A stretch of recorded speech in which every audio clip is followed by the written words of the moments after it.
สบายดีพ่อแม่พี่น้องสบายดีFCหมดทุกคนเด้อมื้อนี้ก็เป็นอีกมื้อพี่น้องที่เฮาได้ลงมาคนข่าวเนาะหลังจากที่บ่ได้ลงคลิปไปบ่ได้ลงไปจักมื้อเลยกะยากเวียกนี่แหละพี่น้องเกี่ยวข่าวเนาะยังบ่ทันแล้วเด้อเหลืออีกน้องหนึ่งน้องปลายเนาะชุมเฮาก็พากันบุกอยู่ตอนนี้อันนี้จะเป็นไหตากาเนาะช่องมือเกี่ยวจังแล้วอันนี้ค่ะมันหนาพี่น้องมือนี้ก็ลงมาคนเนาะมีผู้มาซอยก็คือ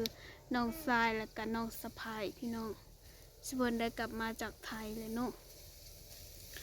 มือนี้บ่หนาวด้วยพี่น้องแดดหอนแบบนี้ต้องน้ำเย็นสักแก้วละพี่น้องน้ำเขียวแฟนตา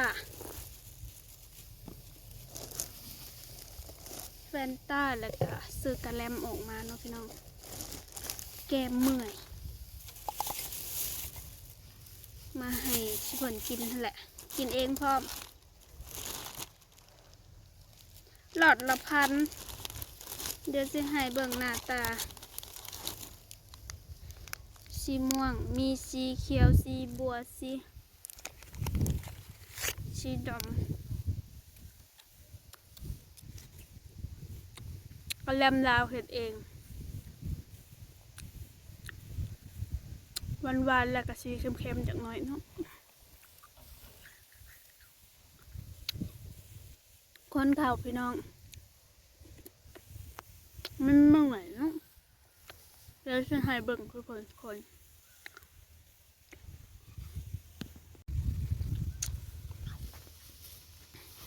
สาเหตุที่กลับมาจากไทยกะไปแล้วบ่มีงานทำพี่น้องแล้วกลับเป็นไข่แยกสิได้จากหลดเด้มากินดอกกันแล้วนี่เปื่อยหมดแล้ว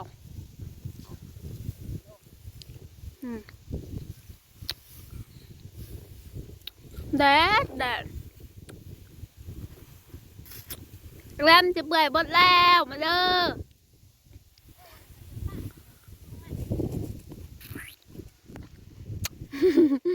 พี่นังให้กำลังใจอยู่ทั้งคันมันกินแม่ลอยกระแลมนี่มันจะเปื่อยหมดเลยนะพอแล้วเนาะพี่น้องตอนนี้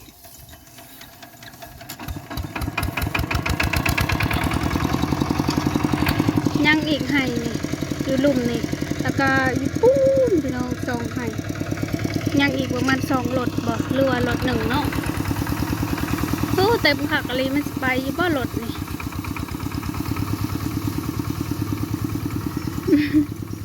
หน้าไห่เดียวจนอยากล่นรถนะพี่น้องแต่ก็บ่ฮู้ว่าสิได้จักสอบดอก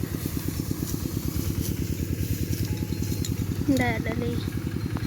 สิบืนนอนได้บ่เขาบ่ไปสุกกันนี่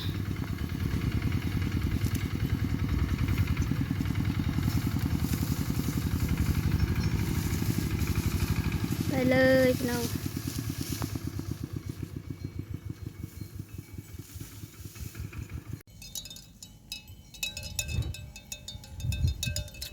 หวาน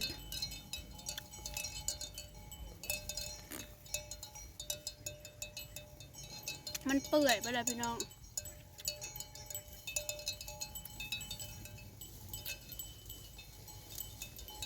ตอนนี้ทุกคนขึ้นเอาไปไหว้ข้าวดูร้านเขาก็ชิมัดข้าวท่าอยากกระมัดบ่เป็นดอก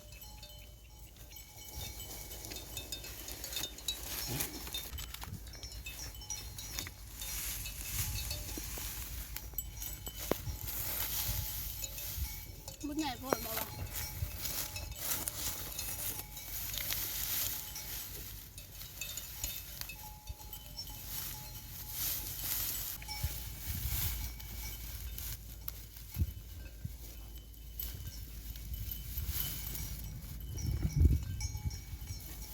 มาทีนึงค่ะ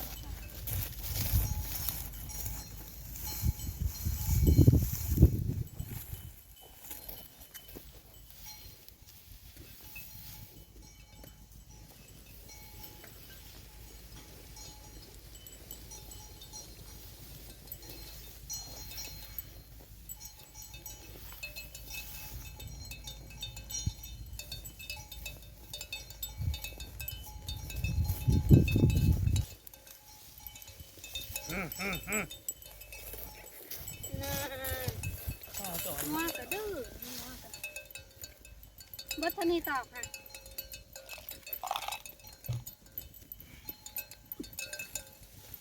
ให้ลุ่มด้วยพอบ่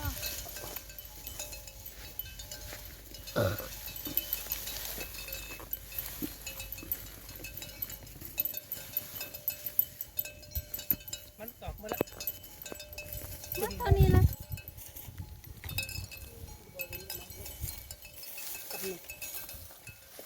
อีโบบัด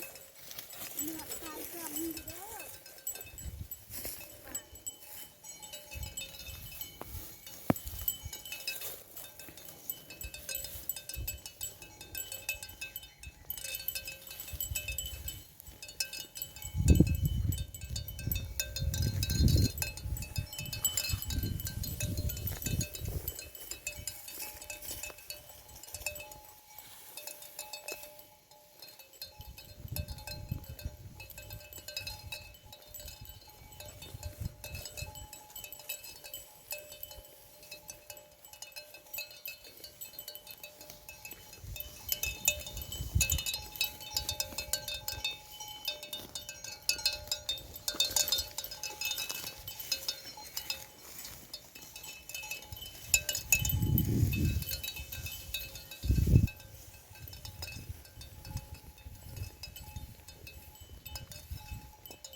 อ นักไข่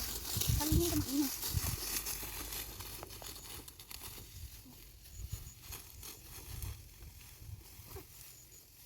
ไม่ไหวนะ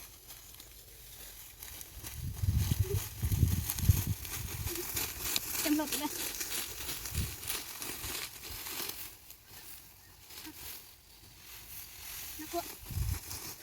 ตอนนี้กาคนเข่ามัดเข่าแล้วเป็นที่เรียบร้อยเลยเนาะพี่น้องก็มีแต่ให้ชิเพิ่นขึ้นไปขึ้นเมื่อเที่ยงแล้วก็ไปกองอยู่เที่ยงอีกเนาะกะขับจึ๊ก ส่วนที่เรือเฮากับประมาณนี้แหละพี่น้องถ้ารวมเป็นหายน้อยแล้วก็ประมาณ2หายผู้เนาะแล้วก็นี่น้องทางหลังนี่ก็ไอ้นึงกะบ่ฮู้ว่าสิแล้วมื้อใดแหละพี่น้องส่วนน้องชายกับน้องสะใภ้เพิ่นก็ได้มาจากไทยเนาะไปแล้วก็เป็นไข่พี่น้องทบิดหาผัวเป็นไข่เบาลิวไข่ประมาณอาทิตย์หนึ่งไข่แบบบ่ขึ้นนี่นะพี่น้องนอนนักหัวบัดนี้แหละไปคลินิกไปยังกะเขาบ่ซักยาให้พี่น้องเขาบ่ฉีดยาให้เขาให้แต่ยามากินกับบ่ลงเนาะ กินอะไรก็ขายบ่ลงคือเก่าบัดนี้จักไปแม่ให้ต้มน้ำกินกะซีไข่มาซีไข่มาเมียเป็นต่อบัดนี้เมียเป็นบ่ลูกเลยบัดนี้พี่น้อง2-3 ทิศไปก็ไข่ทำบ่เศร้าเลยแล้วก็ตัดสินใจว่ามาเนาะมาตั้งรักอีกอย่างก็บ่มีเวียกเฮ็ดแล้วก็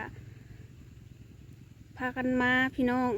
กะว่าอันแล้วข้าวแล้วน้ำหรือว่ามีเวียกมีงานเพิ่นสิไปก็จังได้ไปเนาะที่ว่าเป็นไข่นี่กะมากะเศร้าเด้อพี่น้องมาฮอดบ้านเฮาแล้วก็เศร้าสิว่าบ่เสือก็ต้องเสือแน่เลยเนาะแบบคลองหักส้มหักซาเฮานะแบบไปเพราะว่าไข่กินยานะได้ก็บ่เศร้ากินไปซื้อยาหาเป็นทงหูมาก็บ่เศร้าเฮ็ดได้จ้ะมาบ้านแล้วก็ธรรมดามาฮอดบ้านแล้วก็เศร้าก็จักสิว่าแน่ใดก็มาเกี่ยวข้าวก้อนพี่น้องเพิ่นก็ได้มาซอยเลยเนาะตอนนี้ก็บ่ฮู้ว่าจักมื้อสิแล้วพี่น้องเมื่อเช้านี้ว่าสิไปหาคนมาเกี่ยวซอยเนาะว่าสิจ้างวันละ60ถ้าตกเป็นเงินบาทก็100 กว่าบาทบ่รู้ว่า200น่าจะ100 กว่าเนาะแต่ก็บ่มีคนมาพี่น้องไปหาบ้านใกล้กะบ้านเพิ่นมีคนเสียชีวิตเพิ่นก็เลยอยู่ปงซะก่อนมื้อนี้เนาะแล้วก็เพิ่นว่ามื้ออื่นได้บ่มื้ออื่นเฮาเพิ่นเกี่ยวข้าวจนสิเบิดเลยเด้ก็เลยตัดสินใจเกี่ยวเองถ้าเกี่ยวเองเฮาอีกก็ประมาณ3 มื้อ4 มื้อก็แล้วเด้อพี่น้องแต่ก็คันตั้งเกี่ยวเบิดมื้อห่าง2 มื้อแล้วเนาะเพราะว่าก่อนสิว่า3 มื้อ4 มื้อเพราะว่าเฮาสิคนนำเด้เฮาก็แบ่งเวลามาคนนำพี่น้องเมื่อยแห้งตอนนี้ก็โอเคเนาะพี่น้องสำหรับคลิปนี้ก็สิได้ขอจบไว้สักนี้เด้อฝากกดไลค์กดแชร์กดติดตามเป็นกำลังใจให้สาวลงบ้านนานี่เด้อพี่น้องพอกันคลิปใหม่เด้อสบายดีผลสุดท้ายแล้วก็เกี่ยวเอาเองบ่ได้จ้างใบพี่น้องเมื่อยต่อไปอดเอาเนาะสู้ๆ